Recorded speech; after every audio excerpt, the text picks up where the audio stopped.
Et comme tous les week-ends de l'été, je vous propose maintenant de découvrir notre patrimoine français. La Grande Motte, construite dans les années 60, une ville de pyramides modernes sortie des marécages et que nous font visiter Jean-François Garcia et Lucas Roube. Temps calme, il fait chaud, mais la brise rend la sortie en mer agréable. C'est leur second séjour à la Grande Motte. Ils voulaient découvrir la ville depuis le large. Petite explication, un peu d'histoire. Ensuite, vous allez voir des pyramides style aztèque, c'est des pyramides mexicaines. Et comme d'habitude, le panorama les surprend avant de les charmer. Et c'est assez choquant, disons, mais choquant agréablement en fait. Je trouve que quand même c'est beau ce qu'ils ont réussi à faire.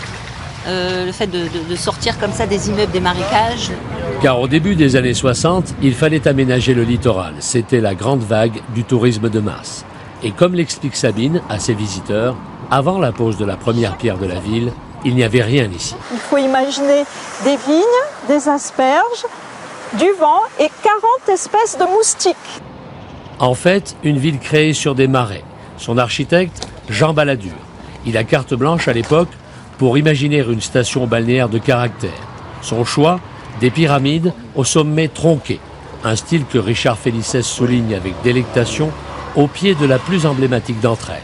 Une architecture très singulière, très particulière, en forme de pyramide, pour offrir un maximum d'espace à l'ouverture à l'extérieur. C'est un architecte du dehors, Jean Balladur, et qui permet comme ça aux estivants de profiter pleinement du soleil puisqu'ils sont venus pour.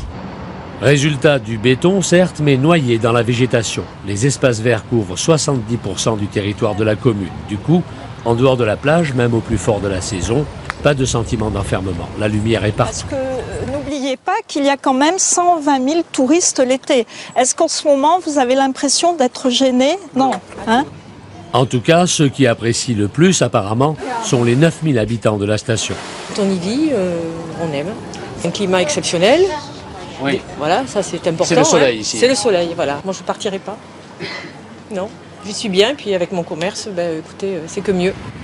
Depuis 2 ans, la Grande Motte est classée au patrimoine français du XXe siècle.